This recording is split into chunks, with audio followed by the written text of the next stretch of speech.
站住！进城的先出示县牌。这个不收。你再说一遍。老黄历喽，在咱们柳川认的是这个县牌。一块木牌，倒比兵部的录纸还金贵。画像、手印、县印，缺一不可。您是外路人，还得另办一张暂住文牒。官爷，我家老爷的录纸可是京里发的正经文书。京里发的也是张纸，搁别处兴许好事，搁这儿不认。官爷息怒，那暂住文田，我们这就去办。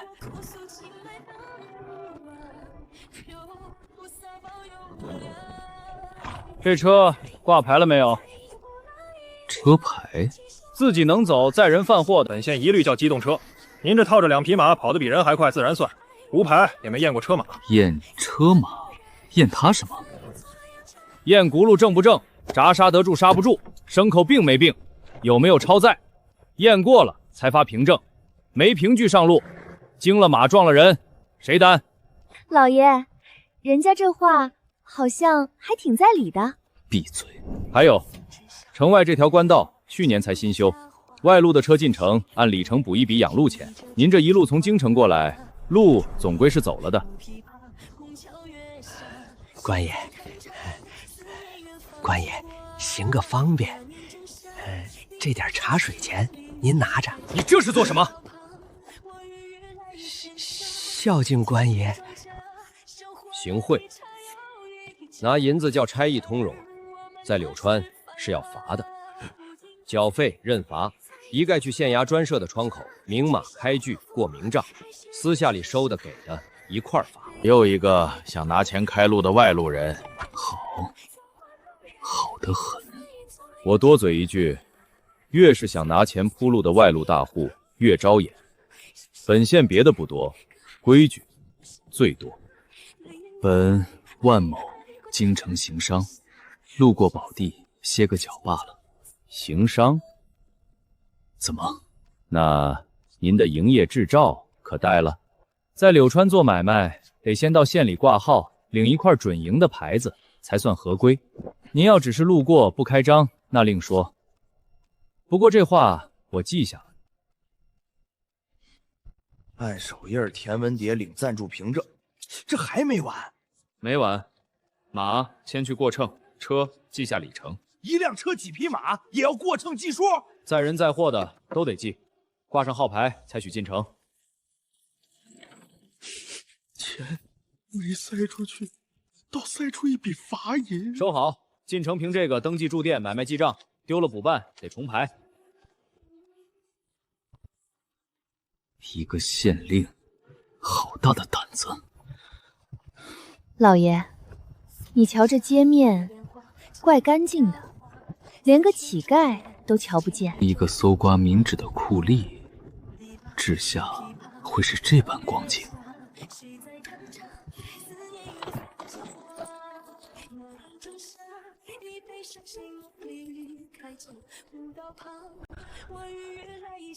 客官，您的号，暗号唱名，过号重牌。这位小哥，我家老爷是京城来的大客商，赏脸光顾，通融，先寻个雅间。通融不了，先来后到，暗号唱名。这位大叔，你也得领一块。客官头回来吧，咱月来的号金贵着呢，前儿知府家的公子来，照样排。老爷你瞧，知府公子都排，您这大客商。本老爷长这么大，还没等过谁。37号里边请。来，客官里边请，到你们了。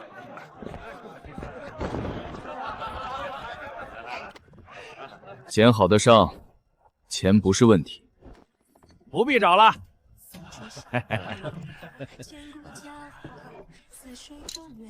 客官，大额银钱得先验过成色，验银子。本老爷的银子还能有假不成？不是一克，验过记下来路，再给您开张税票，这是规矩。记来路，你是要问本老爷这银子打哪儿来的？买卖落账、纳税开票都得记明。一顿饭还要本老爷报上银子的来路。客官先别恼，您要是不留这票，账上又不落，不落又如何？回头旁人见了，是能揭发您漏税的。漏税？一经查实，漏的补上，还得挨一笔罚。这么说，你这张纸反倒是护着我们的？您几位的赞助文件带着呢吧？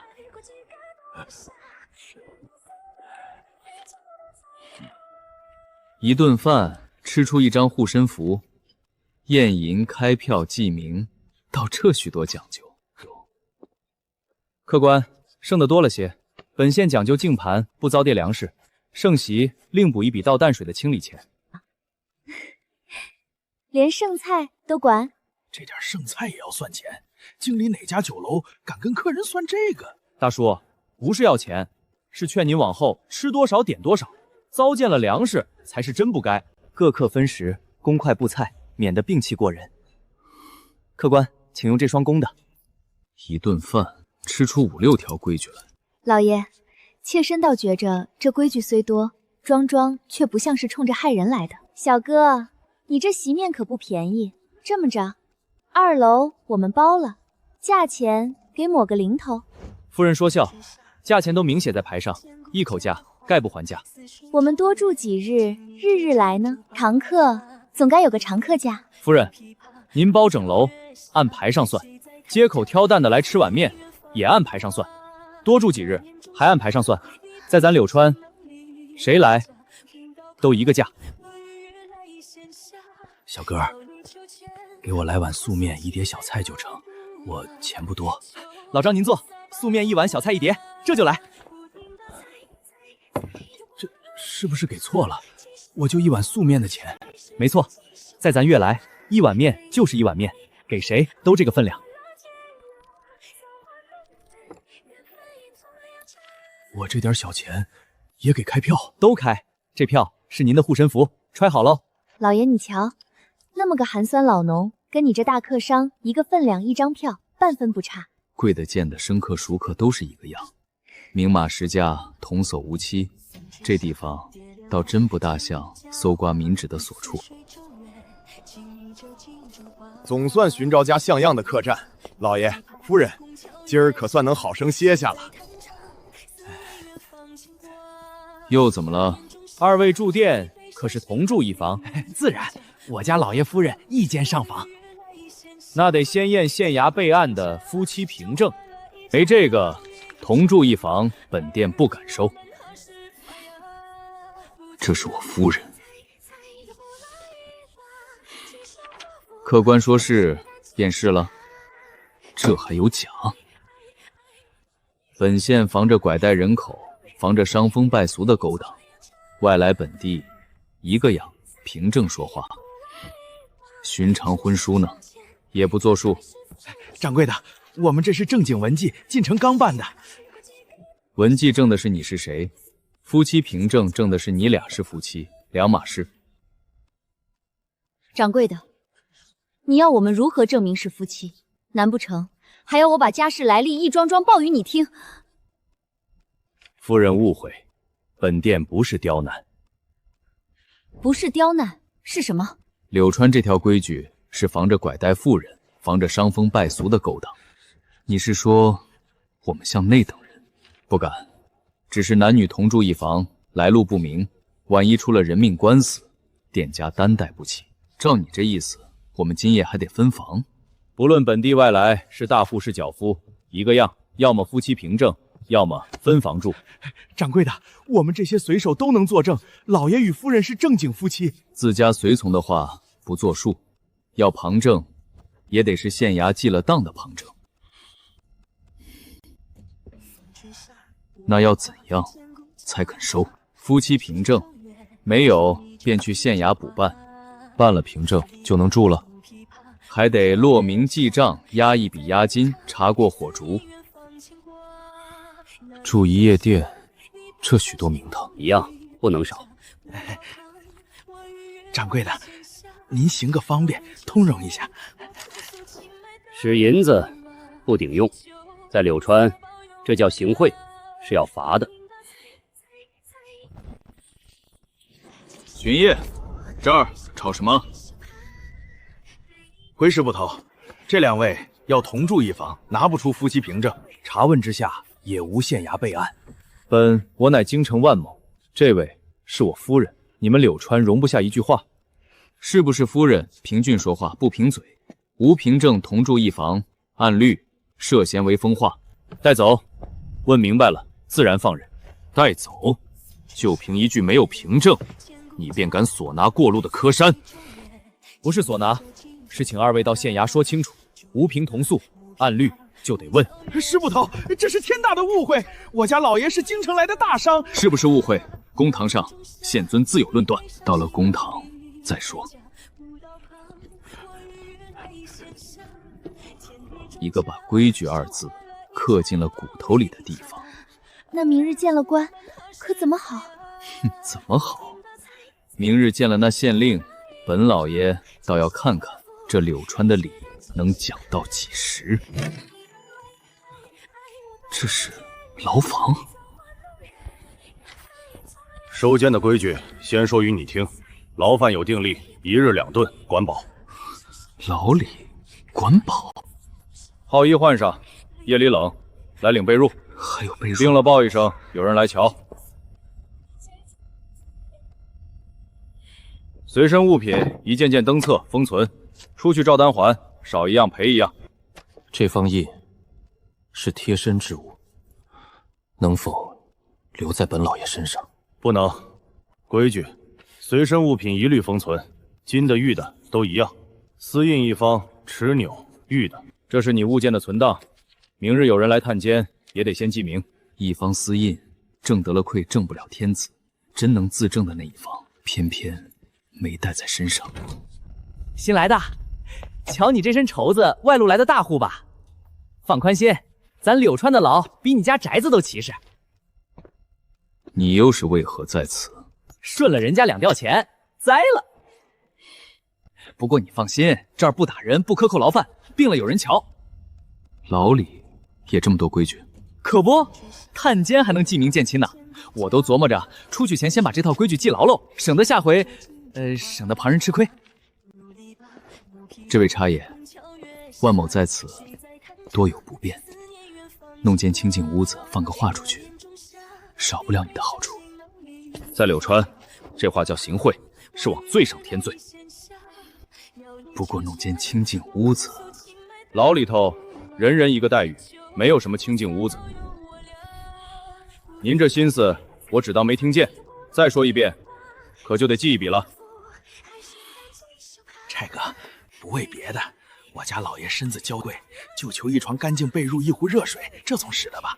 这点谢仪，被褥热水本就该有，喊一声便给，不要钱。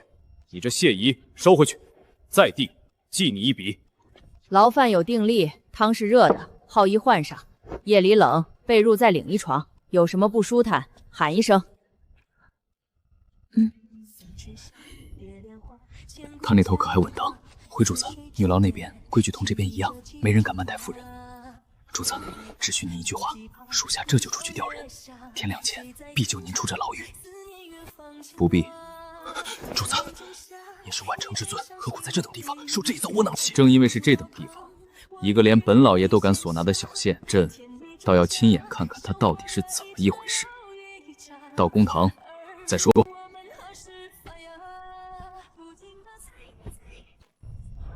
带人犯。跪！本老爷行得正，坐得端，凭什么跪？大胆！公堂之上还敢咆哮！跪不跪随你。柳川的堂上定案凭的是证据，不是你跪得齐不齐。昨夜同福客栈男女2人同住一房，可拿得出县衙备案的夫妻凭证？拿不出又如何？本老爷与夫人何须向你一座县衙备案？拿不出便是无凭同诉，涉嫌为风化，一律带回。这一条记下了。回大人，二位拿不出凭证，又使银子要小的通融，句句事实。无凭同诉，按律涉嫌为风化，是属下当场依规带回的。这是你的口供，看过无误画押。尔等要本老爷在这种东西上画押？人人如此，一道手续，画了存档，不画，注明拒不画押，照样存档。在这堂上，没有谁是例外。放肆！朕乃当今天子，陪臣。这位是朕的温贵妃。尔等柳川上下所拿天子问罪贵妃，好大的胆子！天子，连张夫妻凭证都拿不出，还想使银子买通公差的，也敢称天子？这位可真敢说！你们竟敢笑朕！你要是皇帝，我便是当朝太师。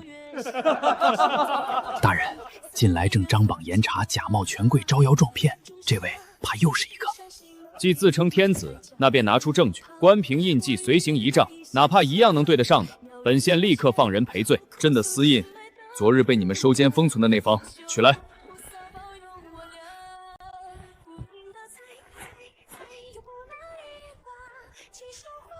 一方私印，刻工是好，此乃朕的私印，还做不得正。私印这东西，有几个钱的都刻得起，仿一方更不难。他证得了你是个有身份的人，证不了你是皇帝。真要自证天子，得是传国玉玺，是百官识得的遗志。你这一身轻装，可带着？不必，朕倒要亲眼看个明白，这柳川究竟是怎么一回事。人犯一名，假冒权贵，招摇撞骗。公堂之上咆哮不跪，妨碍公务，又男女无凭同诉，有伤风化，数罪并罚。罚扫柳川大街15日，期间一应，按本县劳役的规矩办。扫街？尔等要朕，要本老爷去扫你这柳川的大街？判此已入当，是不是冤枉？去扫了这15日，自有分晓。不必跪，服不服？扫了再说。陈方圆，朕记住你了。这15日，朕倒要看看你这柳川的规矩究竟通到几分。上宫的规矩只说一遍：领号衣，挂名牌，每日来去，先到册上点卯。点卯？扫个街还要点卯？名字记不记得住不打紧，规矩记不住没公算。老爷，妾身倒要瞧瞧，你能在这柳川闹出什么花样来？刷碗也有刷碗的规矩。刷个碗还有规矩？先刮后洗，再过2遍清水，夺齐了我验，1箩算1记功，磕了碰了倒扣。老奴这双手伺候了半辈子贵人，今儿栽在1箩碗上了。按时辰来，扎漏碗，歇一回。干活还拦着不让多干，不许逞能猛干，干伤了耽误的是工期，谁要硬撑，记他个不停调度。胡家这么些年，头一回是来给人夯墙的。急什么？洒扫，按时辰来。我快些扫完，早些了事，不好。你抢着扫完，功也不多记你1分，该扫到晌午就扫到晌午。做得快，反倒不行。快了糊弄，洋溢皆灰，回头还得犯功。本县记的是时辰，是干净，不是你扫的有多狠。天底下还有嫌人手脚太快的衙门。瞧见老周那腰没？上月做工闪的，闪了腰还来做工，工头不扣他工钱？扣他做甚？公照记，还请了郎中给瞧，1文没少。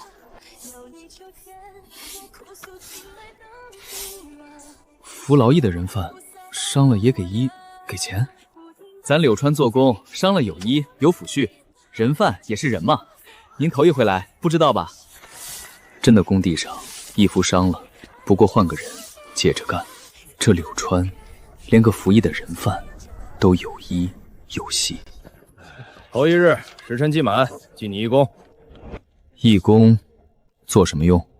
这1功抵你1日刑区，15功做满，刑区1笔勾销。少1功呢，补1日，明白？连服个役都点卯记功抵刑安时辰，这柳川一桩桩都拿规矩圈得死死的。老爷，您这样的人竟扫了1整天的街，老奴这心里堵得慌。1整天，工钱1文没多得，刑期倒是抵了1日。这柳川也太不把您放在眼里了。不是不把朕放在眼里，是朕这身份搁在这座小城，半分不好使。扬这么大灰，呛着2旁铺子。柳川的规矩，先洒水压住尘，再扫。扫个街还得先洒水。还有，扫起来的分开撂，湿的一筐，干的一筐，还能再使的一筐。一堆烂菜叶子，还要分3筐。这菜棒奥肥还能使，分错喽。扫个街，竟要懂这么多。收钱了，来人啊！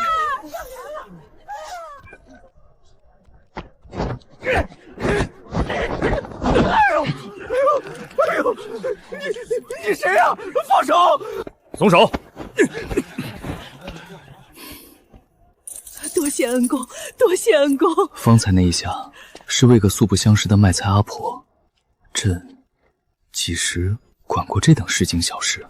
扫地扫得一塌糊涂，动起手来倒利索。按本县的规矩，路见不平出手相助的，记桩善行。记善行？评个文明标风，赏2个肉包子，拿着。赏2个肉包子？咋嫌少？头回当标兵，先尝尝，下回再立功。还有，堂堂万某扫街扫成了榜上垫底，倒因为2下拳脚挣回个标兵，赏2个肉包子。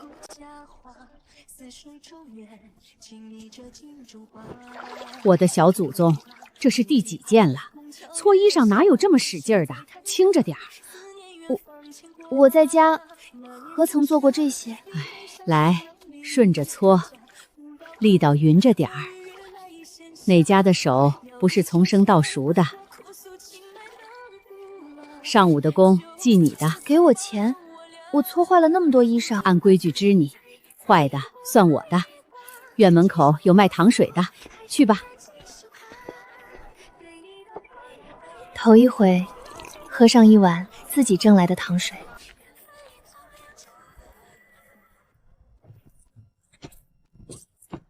这摊子敞着没人看，不怕叫人顺走了？在柳川，谁敢叫人撞见，信用就完了，往后寸步难行。客官，外路来的吧？路不拾遗，夜不闭户，乞丐有安置，买卖讲公道。朕走过那么多周身，何曾见过这般？这哪是什么苛政？这15日的刑，我不想扫了，拿这锭银子赎了他，使得吗？赎刑，那得看你的信用。翻开你这档子，信用垫底，垫底的不准赎。本老爷一锭银子摆在这儿，在你这柳川，连个刑都赎不动。赎不赎不看银子，看信用，这是规矩，只能老老实实做满。信用，那又是个什么东西？把本人万某的名字挂上这墙，叫满城来看。客官也榜上有名，挂上去又如何？不过一面墙几个字。客官这就不懂了。上了这榜，赊不着账，租不着东西，办事处处往后排，在咱柳川可寸步难行喽。就为几桩小事，便叫人寸步难行，守不守规矩，街坊都看着呢。万某，你这信用全县垫底。信用，守规矩的信用涨，办事优先，路务免押钱，子女还能优先进义学。坏规矩的信用跌，跌到底，上榜，赊不着，录不着，寸步难行。你进城这几日，塞银通融，公堂咆哮，假冒身份，一笔笔都记下了，所以垫底。守了规矩便处处方便，坏了规矩就寸步难行。你们柳川拿这么一本册子，管着满城人。正是，一本册子，一面榜，管得明明白白。还有，按规矩，信用垫底的列重点教化。县里已给你派了人。万某，往后这些日子，有小的专门给您讲柳川的律条规矩。讲到什么时候？一条一条讲到您信用回得来为止。今日头一条，示意不得欺行霸市，您且听好。这还要被你按着讲规矩？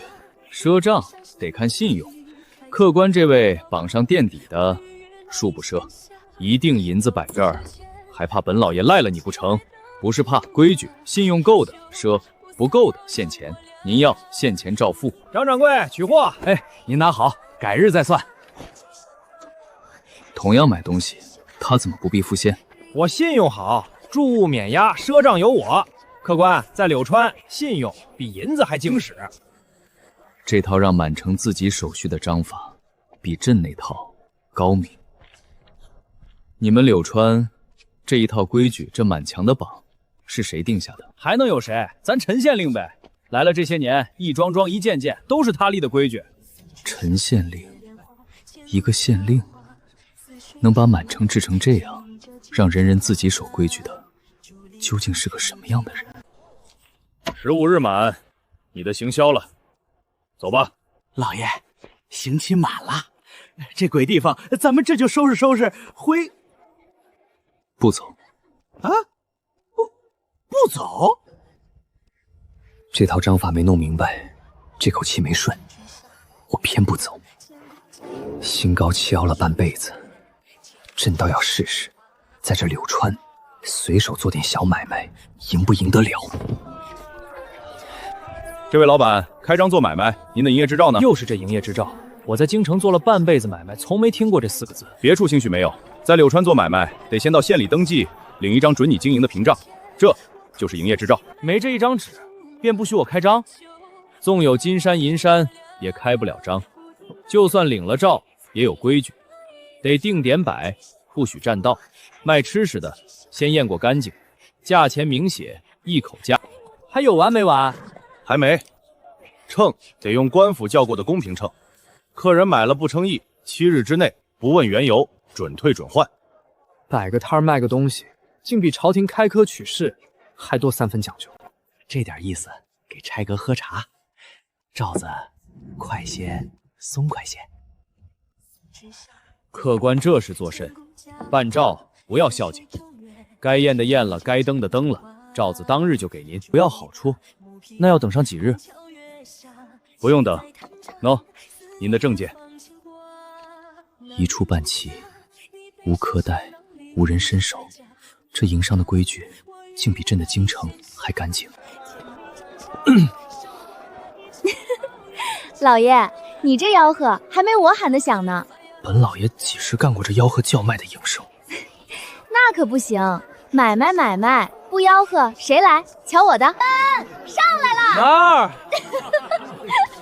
你看，这不就来了？这自己挣来的钱攥在手里，怎么比宫里的金国子还热乎些？热乎的怕不是钱。价钱明，秤也对，罩子新领的。方才刚领，怎么一身布衣，举手投足，却有股发号施令、惯于被人奉承的官派？阁下从前在官场上待过吧？县尊看走眼了，我一介行商，四海为家。是吗？不好了！城外的商队又叫山贼给劫了！又是这一伙，来去有数，专挑肥的，哪像寻常草寇？来去有数，专挑肥的。这般有章法的草寇，背后只怕有人撑着。一县的账目罚没都张榜示众，你们县令图什么？图个清白。账挂在墙上，谁都看得见。县里收了多少，花在哪儿，罚了谁，赖不掉也摊不了。就不怕叫人挑出错来？挑得出才好，挑出来就改。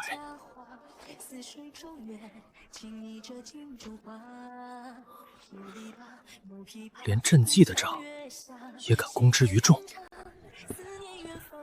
本万某要检举你们县令，当面立刻检举县尊，可以。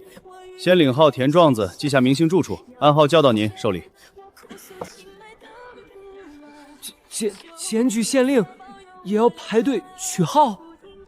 告谁都一个章法，请领号牌，按号来，过号重排。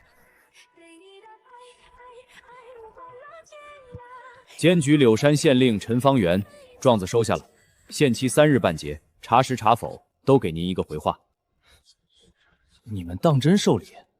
告的可是你们县尊，告谁都一个章法，受理了就照章查，查下来县尊真有错，一样记过，一样问责。告自己的上官还限期3日必给回话，这是规矩。对了，办结之后还得回头问你一声，这桩办得妥不妥？可还有不满？你慢走。这查完还要回头问朕，问我满意不满意？这榜上怎么连你们县令的过失也列着？您当县尊就一手遮天，县尊的考虑，上头茶香老平，百姓也能挑错。他堂堂一县之主，也要受这些约束？错一桩记一桩，跟咱们一样。查无可查，连他自己也在这张网里头。老爷，这状子也告了，号也取了，心气可平了些。咱们几时动身回京？回京？朕来时一门心想抓这县令的错，可你瞧，账查不出错，连他自己都拴在这张网里头。那不是好事吗？岂止好事，这一套账目公开、考撬公榜、告状取号，若搬回京城去，朕这天下的吏治何愁不清？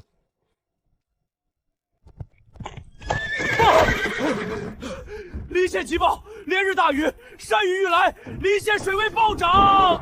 这场雨，朕倒要看看他这套规矩临到大难是真章法还是花架子。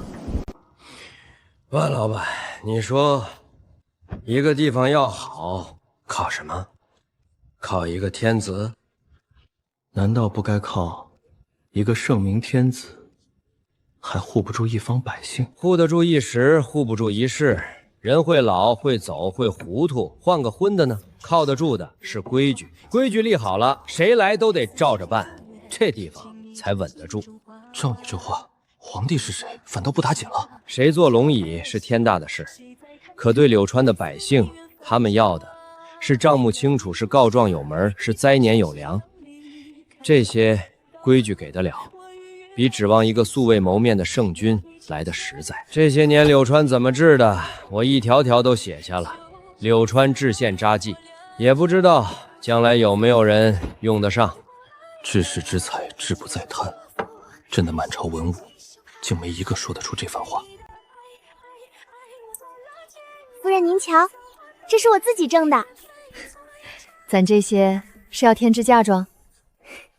不光是，再攒上几个月，我就能不靠夫家，自己买间小屋住喽。自己住？女子家也能这样？在咱柳川，凭一双手挣钱，怎么不能？嬷嬷好些姐妹都是自己立的门户。女子原来也能凭自己的一双手立起来。老爷，你是不知道，安济院那些女工凭着自己一双手做工挣钱，攒着攒着就能自个儿入屋，自个儿过活了。我活了这些年，头一回知道女子还能这样活。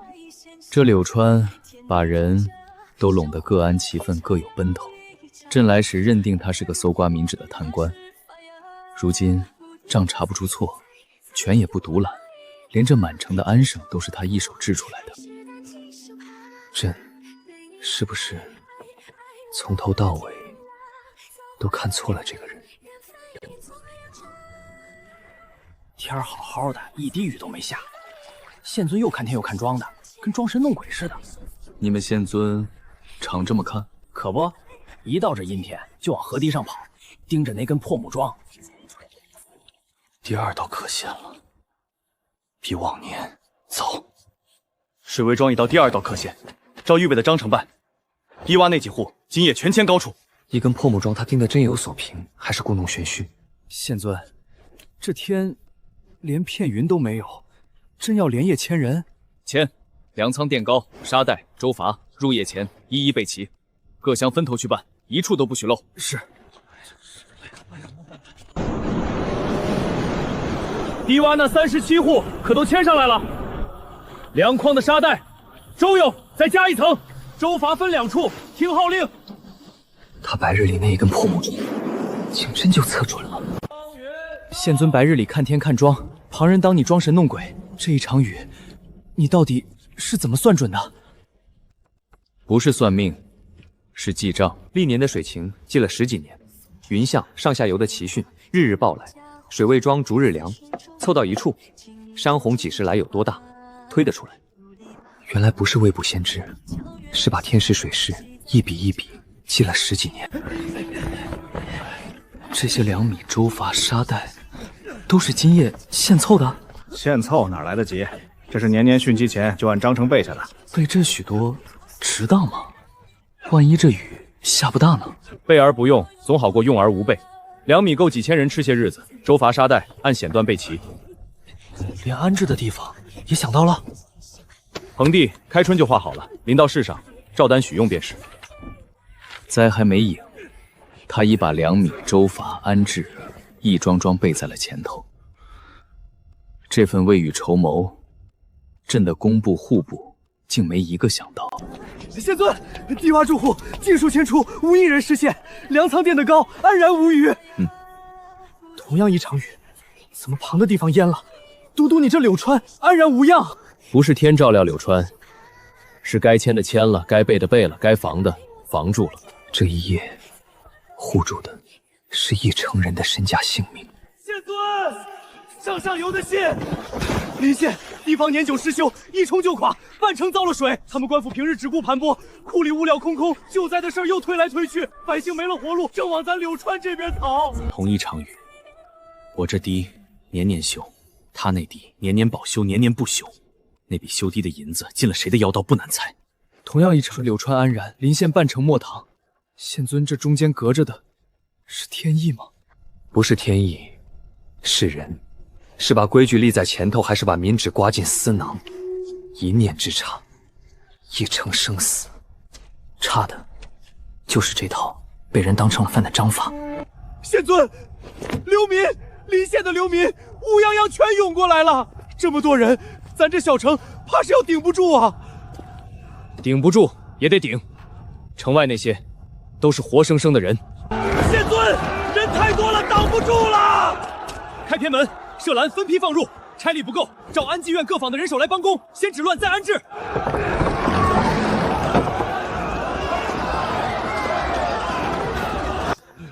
这么多张嘴，粮够发吗？训前备的粮就是为这一天，按册发，一口都漏不下。去办。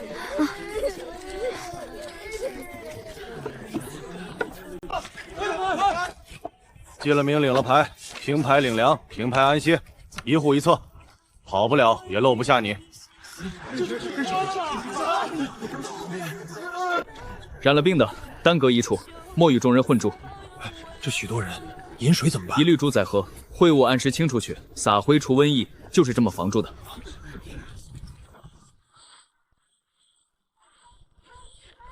都逃难到这地步了，还要他们做工？做了工，寄一份口粮。直白的人心慌，挣来的心里才踏实。具名入册，按册发粮，分处安置，做工换赈。这些，不就是把我在柳川撞过的那些气得我跳脚的繁文缛节，一样样搬到这灾场上来了吗？平日嫌他麻烦的规矩，到了天塌下来那天，是拿命换的章法。平时立得越细，灾时救的人越多。平时立的规，灾时救命。朕治了半生天下，竟从没把规矩二字看得这么重过。青天大老爷，俺们临县遭的不只是水啊！老人家，慢慢说，克扣的一粒不剩。那县界把朝廷拨下的救灾粮，城外山贼明抢，他反倒分赃，俺们才没了活路啊！你们的话，本县记下了，眼下先安置。这笔账，自有人来算。山道塌了，那是出城唯一的路啊！外头进不来，咱们也出不去了。都别乱，那条山道一塌，外头的接济援手是断了，可城里还有存粮，有章程，慌解决不了事儿。头儿，这粮仓平日里看守森严，今晚真动手。森严？这会儿差役全调去堵口子安置流民了，粮仓空虚正是天赐良机。火一起，先烧粮，后抢仓，手下麻利些，赶在天亮前撤，别漏行迹。是。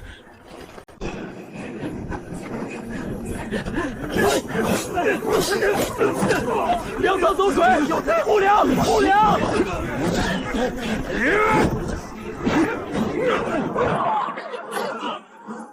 阁下，方才那一下，若不是你，石某这条命就交代在这儿了。多谢。这份镇定，你一个行商哪儿来的？你到底是什么人？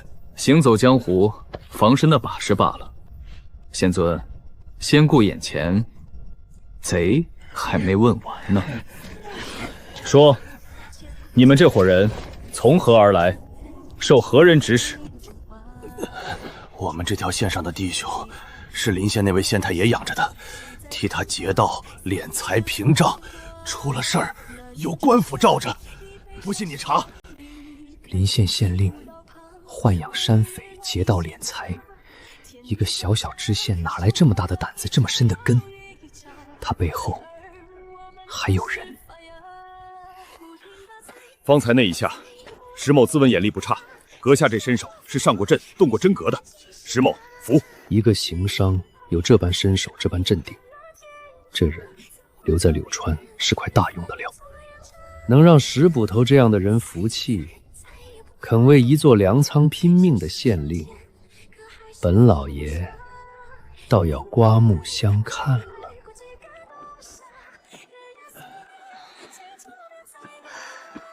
县太爷，您都忙了一天一夜了，歇歇吧。药按时吃，水要喝热的，这点事儿算不得什么。老爷，我从前只当那县令是个不近人情的酷吏，可今夜瞧着他一踏一踏亲手给灾民送药，这县令好像不是个贪官。共购、赃物、书信三下一对，这伙山贼确实受临县县令指使，劫道敛财与官府分赃，一个小小知县竟养着这么一伙人，官匪一气，铁证如山。这样的人，纵使在临县也该揪出来，按律严办。这卷宗我先存着，临县那位县令，迟早得有人去掀了他这盖子。一个临县知县，敢养匪劫道，克扣镇粮，盘剥这许多年，竟无人动得了他。这背后的根扎在京城，这几封信牵着的人不简单。眼下只是疑没有证，要揪出这条根，得回京查。这条线，朕先抓着。万老板，粮仓那一手我看得真切，你这身手这见识埋没在行商里，可惜了，留下吧，来我柳川当我的副手，不当我的左膀右臂。这一县的安危，我想交一半在你手上。左保右臂，陈方圆，你可知道你要请的是个什么人？万老板，那也多亏您和石捕头护着粮仓，这饼您拿着，不要钱。这如何使得？你要给钱，就是看不起我老张。朕初来柳川，被这一道道规矩堵得火起，动过把这怪县连根拔了的念头。如今才知道，这哪是什么怪县，这是朕的天下最该有的样子。陈方圆这样的人，朕要定了。夫人这双手如今也利索了，当初那个搓坏3件衣裳的生手，可想不到吧？当初那个生手，如今也能带新来的了。老爷，妾身从前在宫里锦衣玉食，却像养在笼子里的雀，何曾想过女子能凭有手立身，灾民能井然有序，一个县能治成这样。这一趟何止是你，朕也像是头一回看清了这天下。实名造册是把责任落到人头，信用赏罚是叫人不必盯自己手续，政务公开、考制监督是把人治换成法治，官好官坏都越不过那一条线。若把这一套推行到一国呢？一国谈何容易？我连这小小柳川都得日日提防上头一道糊涂令一直伸下来的手，把好端端的章法搅和。会有人替你把上头那些糊涂令、那些伸手的人扫清的。该看的朕都看了，该弄明白的也弄明白了。这柳川的章法，这个陈方圆，朕要带回京去。老爷，您是说咱们终于要回京了？老奴这些时日被人按着讲规矩，可算盼到头了。回京啊，这小城倒叫人有些舍不得。陈方圆，朕在朝堂上正缺你这样一个人。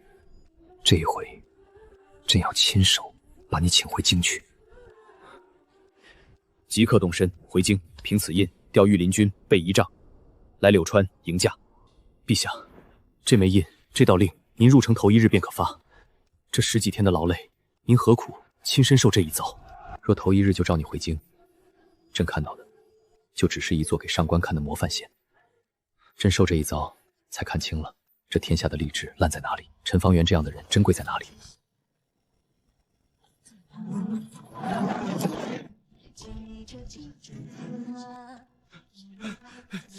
县尊，城外来的仪仗黑压压，一眼望不到头。那旌旗，那甲胄，不像寻常上官的规格呀。灾情重，上头多派些人马，摆些威仪也不稀奇。想必是哪位上官巡查灾情来了。备查，迎接。下官柳川县令陈方圆，恭迎上官。圣天子御驾在此，柳川县令陈方圆还不参拜？吾皇万岁！万岁！万岁！万老板，您这是？那个扫街的万老板是当今天子。我还把他的名字记上了失信榜，完了，全完了。臣有眼无珠，亲手拿了天子万死。那是娘娘，我还嫌过娘娘错坏衣裳。肃，敬，御前失仪者一并论处。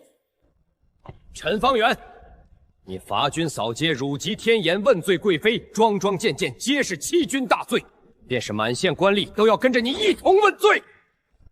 陈方圆有眼无珠，桩桩件件皆是死罪，臣不敢辩。只是办差的吏，守规矩的民，皆是奉命行事，照章办事，并无过错，一应罪责，臣一人承担。臣这就辞官戴罪。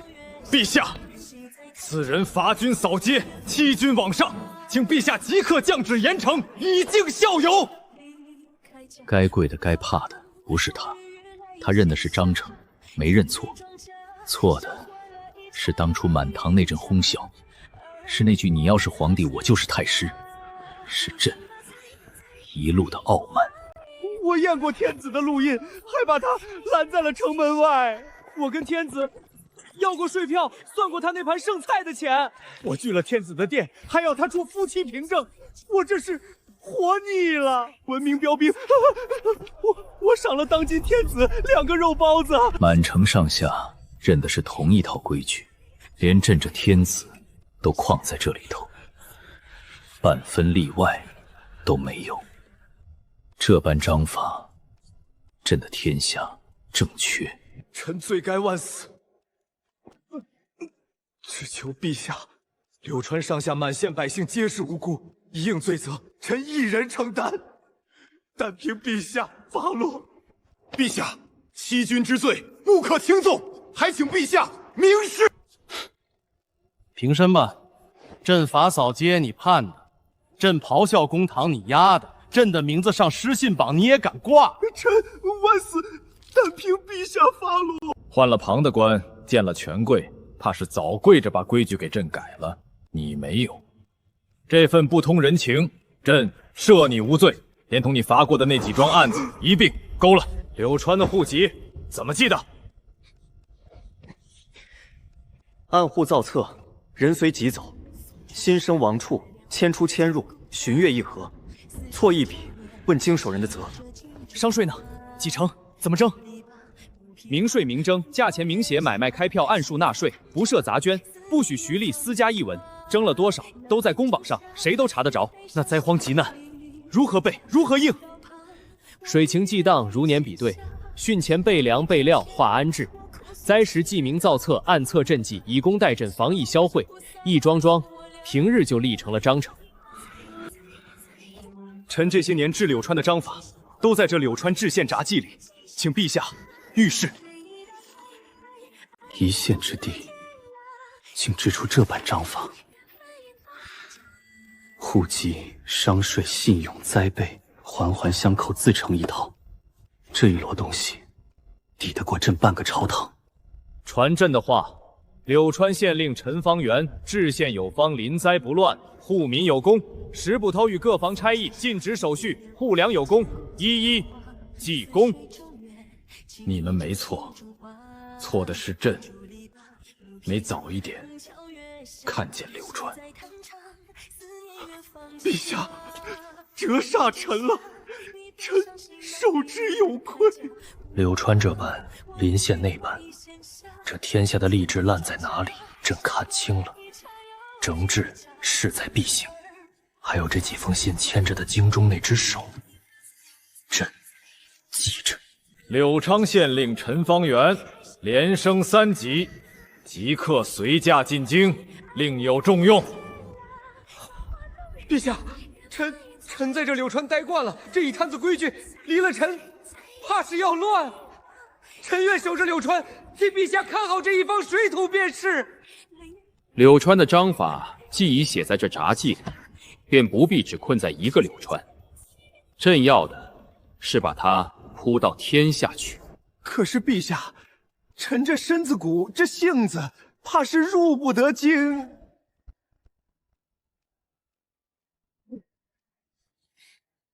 大人，柳川那边圣驾亲临，那县令陈方圆不但没获罪，反倒连升3级，即刻随驾入京。听说圣上还要把他那套章法推行天下。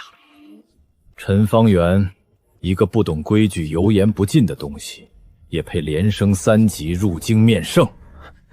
只是那套章法若真推行开来，动的怕是不少人的根基。何止根基？他那套东西要是进了京，上了朝，朝堂上的规矩可就要重写了。这颗钉子得趁早拔了。着柳川县令陈方圆为户部侍郎，另设新政司，由他专司，将柳川那套章程，则天下州县逐步推行。陛下，一个县的偏方，怎可乱了祖宗惩罚推行天下？万万不可啊！柳川一县灾年护得满城周全，邻县盘剥失修，一冲即垮，孰优孰劣，朕亲眼看过。此事朕意已决。新政司塞进这一眼望不到头的官场是非里，偏巧还在那位崔尚书底下当差。等等，出这门要不要办平差？可有文牒？没有，当真不必。在那柳川待了1个多月，办文牒、办屏障，办出了病根，这一时半会儿竟改不回来了。这宫里的点心精致是精致，可我偏想念柳川街上那2文钱1个的肉包子，还有那阵子亲手摆摊、亲手收钱的日子。崔大人，那柳川县令入了户部，要把实名造册账目公开，推行天下。这要是成了，咱们这些年在各州县的进项，可就……柳川那地方我早知道，一个偏远小县自己折腾自己的，无伤大雅，我懒得理会。可如今他要推向天下，账目一公开，信用一记，考试一立，你我在各州的门生各处的进项，断的就是这条根。那依崔大人的意思，该如何是好？总不能眼睁睁看着他把咱们这条根生生断了。临县那点首尾本就该料理干净，如今旧账未清，又添新患，这个陈方圆留不得，新政更推不得。诸位，明面上给他冷脸，暗地里咱们抵账。县尊，这京城的衙门门朝哪儿开，事找谁办？怎么一层套一层？全是规矩外头的规矩。在柳川认章办事，1是1，2是2，到了这儿认的是脸，是门第，是上头一句话，这一套人情才是最难拆的。领号记名哟，你们这是乡下来的规矩，这儿是京城户部，不行这个。哼！我躲了半生的掣肘，人情是非，到底在这京城迎头撞上了。陈侍郎初来，有所不知，新政司头一道试行的差事，千头万绪，棘手得很。崔尚书发了话，既是陈侍郎的拿手好戏，这桩就全交给您了。限期办妥，办砸了，可担待不起。多谢崔尚书抬爱，棘手也罢，办差的张许与在柳川并无两样。这桩差事，陈某接了。冷脸刁难下马威，京城的第一招递到了。这卷宗里头怕是早埋好了坑。也罢，他们要看戏，我就办给他们看。大人，咱们试行新政的3个州出事了，钱粮卡在办道迟迟不到，底下肃立阳奉阴违，造的册子10有8、9是假的，百姓的信用账记得乱七八糟。柳川一个县，账目我盯得过来，人我管得住，可推到1省1州，摊子铺这么大，光靠人手一笔记的底账，真就转不动。底下的官吏一坏，这套立刻变样。陛下，臣早说过，柳川偏方出不了县。您瞧，新政推下去，3州大乱，钱粮没费，民怨四起，这等祸国殃民的章品，再推下去，大招危矣。请陛下即刻废止新政，问陈平原误国之罪。崔尚书说新政误国，可臣想请问，钱粮是谁卡在办道的？派去试行的官吏又是谁举荐、谁包护的？3州之乱究竟是章场之过，还是有人存心要他乱？朕在柳川亲眼看着这套章法从洪水里护住了几万条人命。柳川能，为何一省不能？铺得大，底下官吏未必干净，朕都知道。可知道难，就该把它做对，而不是因噎细食，把好东西一废了之。至于这3州之乱，朕倒想查个清楚，钱粮卡在了谁手里？假参子又是谁纵容的？陈方圆，这桩朕交给你。彻查。其一，去肃柳川粮仓遇袭，擒获的山贼供认在册。这伙贼受临县县令豢养，劫盗敛财，官匪遗弃，供词赃物、书信俱在。临县县令御下不严，养了几个匪类，与本官何干？其二，查抄临县恶吏起出的书信账册，白纸黑字，牵出这恶吏多年的靠山历年分赃的去处。这位靠山落款的私印，崔尚书可要过目。书信印鉴，伪造贪污，易如反掌。你拿这几张纸，也想？其三，臣入户部这些时日，亲手摸过的账3州的钱粮，是被谁一道道手令卡住的？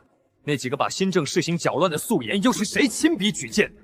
崔尚书，要不要当殿对一对？信口雌黄，陛下，此僚贪污大臣，断不可信。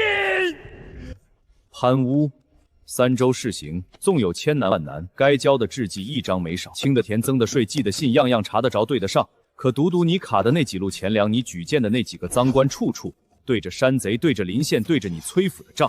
户部尚书崔恒结党营私，庇护赃官，勾如山土，构陷忠良，卡断钱粮，以乱新政，桩桩件件人证物证俱全，即刻革去官职，下3法司，依大诏律严加论处，其党羽一并彻查问罪。拿好凭证，下月再来核验。要说这天底下最奇的事儿，当属那位微服的爷。堂堂天子，愣是被柳川的规矩罚去扫了半月的大街。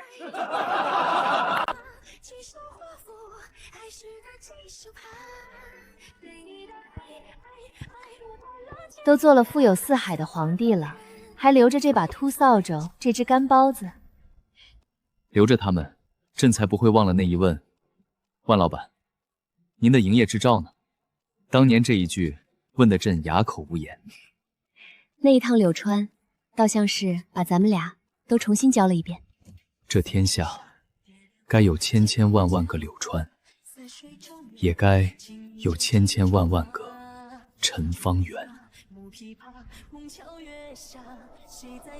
进城，录印文牒都验过，做买卖的先办凭账。咱们这小县新上任的县太爷规矩多着呢。规矩多？